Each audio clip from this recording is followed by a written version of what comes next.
This episode of The Deep Dive is brought to you by Wadadli Solar LLC, making sure your solar investment actually pays you back. I want you to picture two very different scenes for a moment. Scene one, you're on a huge commercial rooftop. Let's say it's a warehouse in New Jersey, maybe a logistics hub out in California. It's hot, it's noisy, and you see crews of workers up there.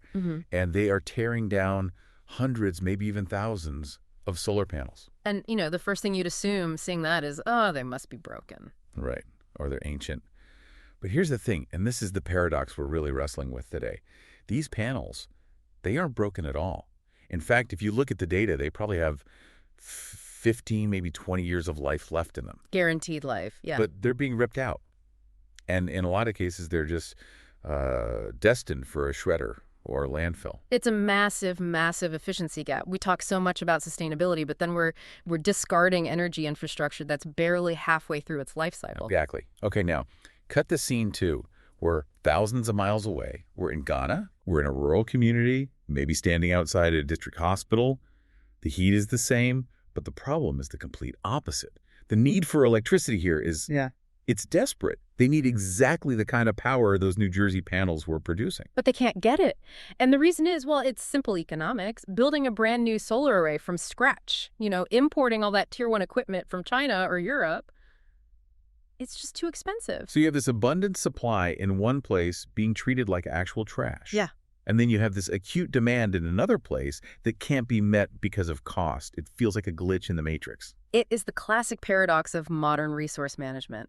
And that is exactly what we are unpacking in this deep dive. We're looking at a concept called second life solar. Yeah. It's this idea of moving from a model of decommissioning as waste to decommissioning as redeployment. And we aren't just talking theory today. We are going to explore this whole thing through the lens of one specific expert, a guy named Alexis Lewis, and his company, Wadadli Solar. And what makes his approach so important to this conversation is that he's not suggesting we just ship our junk overseas. This isn't about dumping.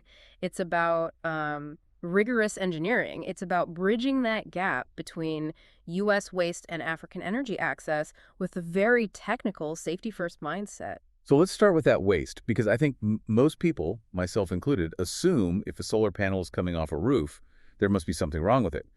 But from what I'm reading for the U.S. commercial market, that's rarely the case. Is that right? That's correct. The situation, especially on the East Coast, is driven by factors that have nothing to do with the silicon inside the panel. We're seeing commercial systems removed long before they actually reach the end of life. So why? I mean, if it ain't broke, why fix it? Or I guess, why scrap it? Well, a lot of the time, the solar system is basically the victim of the building underneath it. The most common reason is just roof replacements. Oh, okay. Think about a huge distribution center. It has a TPO or a membrane roof. Those roofs last maybe, 15 or 20 years? Solar panels last 30. Ah, I see the math problem right there. Exactly. If the roof starts leaking, the whole solar array has to come down to fix it. And this is where the spreadsheet logic kicks in. The landlord looks at the labor cost to carefully remove and store and then reinstall the old system. Right. Then they look at the cost of just buying a brand new, more efficient system, maybe with a new tax credit. And the spreadsheet says, dump the old ones. Precisely. The labor cost makes that old system a liability, even if the hardware is basically perfect. So that's one scenario. Then you have what's called repowering. What's that? That's where a company just decides to upgrade to newer tech, to squeeze more efficiency out of the same roof space. I mean, solar tech moves fast. A panel from 2015 is way less efficient than one from 2025. So it's like trading in your iPhone every year, but on an industrial scale. It's a perfect analogy. And finally, you have EPC shutdowns. That's engineering, procurement, and construction companies that wrap up projects or change their specs midstream. The result is just this wave of decommissioned assets. And we're not just talking panels, right? Oh, no. We're talking racking, wiring, the balance of system components. We call it BOS, and even some of the inverters are still good. And the sources say these things have 15 to 20 years of useful production left. I mean, that is a lifetime. My car is 10 years old, and I still think of it as newish. It's a significant amount of energy generation potential just being left on the table. But here's the real flaw in the current industry model. There's just no secondary deployment pathway. Right. It's just a dead end. Currently, the industry treats removal as the end of the line. The options are, well, recycling, which sounds good, but for solar, it's actually really energy intensive and often just results in shredded glass and low-value metal. So we're spending energy to destroy something that generates energy. Or, sadly, simply dumping it in a landfill because it's the cheapest option. Either way, you're treating a working power plant like garbage. Which is just a staggering missed opportunity. So, okay, keep that image of the pile of perfectly good panels in your mind. Now let's travel to where Alexis Lewis was in 2025. He took this trip to Ghana that seems to have been a real turning point for this whole vision. Yeah, this trip was crucial. Alexis wasn't just there as a tourist. He was speaking on a national radio program, meeting with key players in the incoming government. And one theme just kept coming up over and over. What was the specific need? Because I'm sure everyone just says, we need more power. It was more nuanced than that. They identified a very specific gap in the market, something they call the missing middle. The missing middle. I like that. What does that cover? It refers to mid-sized commercial systems. Yeah. So we're talking about power needs ranging from around 30 kilowatts up to maybe 2 megawatts. Okay, let's visualize that. 30 kilowatt is bigger than a house. Yeah. But 2&W, that's not a giant utility plant either. Precisely. Oh. This is the sweet spot for community infrastructure. We're talking about farms that need to run irrigation pumps, clinics that need to keep vaccines cold, schools, small manufacturing clusters, water pumping stations. The backbone of a local economy, basically. The stuff that makes a town actually function. Yes. And right now, this whole sector is critically underserved because of CapEx capital expenditure, the upfront cost. The demand is 100% real. These businesses and clinics are desperate for reliable power. But the price tag for brand new Tier 1 equipment is just too high. It kills the project. Because if you're a rural clinic, you might have the budget to pay a monthly electricity bill, but you don't have, say, $50,000 sitting in the bank to buy a solar array outright. Exactly. So they're stuck. Often they're relying on diesel generators, which are, expensive to fuel and terrible for the air, or they just go without reliable power. So you have the U.S. market pulling down perfectly good panels because they're too old for a new roof. Mm-hmm. And you have the Ghanaian market unable to build power plants because new panels are too expensive. And that was the aha moment for Alexis Lewis. Standing there in Ghana, seeing this specific demand for that 30 kilowatt to 2 MW range, the connection just became totally obvious. You take the decommissioned U.S. assets, these stranded assets, and you repurpose them specifically for this missing middle in Africa and South America. But, and this is a big but we have to address right now, this sounds a little bit like the plot of a movie where the rich country sends its trash to the poor country. Yeah. How is this any different from just dumping our e-waste on Ghana? That is the single most important distinction Alexis makes in his work. This is not dumping. And interestingly, he emphasizes that it's not even recycling in the traditional sense. He calls it real engineering. Okay, let's unpack that. What does real engineering look like here? Because I'm guessing you don't just, bubble wrap a panel in New Jersey and plug it in Accra and hope for the best. Not even close. This is where Alexis's deep technical background becomes so vital. To make this work, there is a rigorous checklist. You can't repurpose old solar unless you know exactly how to test it and certify it. Okay, so what's on the list? How do you certify a used panel? We interrupt this podcast with a quick reminder. Solar systems that aren't inspected don't perform as designed. Annual inspections protect output, safety, and payback. Wadadli Solar LLC, serving the U.S., Antigua, Guyana. First, IV curve testing. This checks the current versus the voltage performance of the module. Okay, break that down for us non-engineers. Think of it like a stress test for a heart. A panel might produce voltage when you test it, but if the current drops off a cliff under load, it's useless. 5E curve tracing reveals if there's internal damage you can't see with the naked eye. It makes sure the panel is actually generating the power it claims to. Got it. So it's a deep diagnostic. Then they do flash verification. They blast the panel with a calibrated light source to confirm its power output under standard conditions. If a panel was rated 300 watts new, maybe it's 280 watts now. You have to know that exact number to engineer the new system safely. Right. You can't just guess. No, absolutely not. They also perform insulation resistance checks to make sure the safety integrity of the panel is intact. No leakage currents that could cause shocks or, worse, fires. That seems incredibly important if you're putting these on a school or a clinic. It is absolutely non-negotiable. And here's a key piece of the puzzle that I found fascinating. They often combine these older panels with new inverters and new balance of system components. Oh, that's smart. So the brain of this system, the inverter, is brand new. Yes. The inverter is the complex part, the electronics that talk to the grid. By buying that new, you get modern monitoring, you get grid compliance, you get a warranty on the most sensitive component.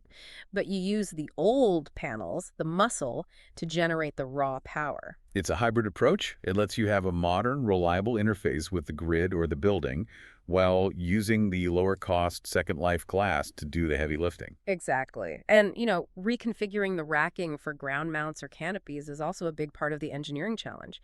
You might take panels that were flat on a warehouse roof and mount them on a canopy over a marketplace in Ghana to provide shade and power. But the engineering isn't just hardware, is it? You can't just drop off a shipping container of tested panels and, walk away. No, and Alexis is very clear about this. Implementation requires local workforce training.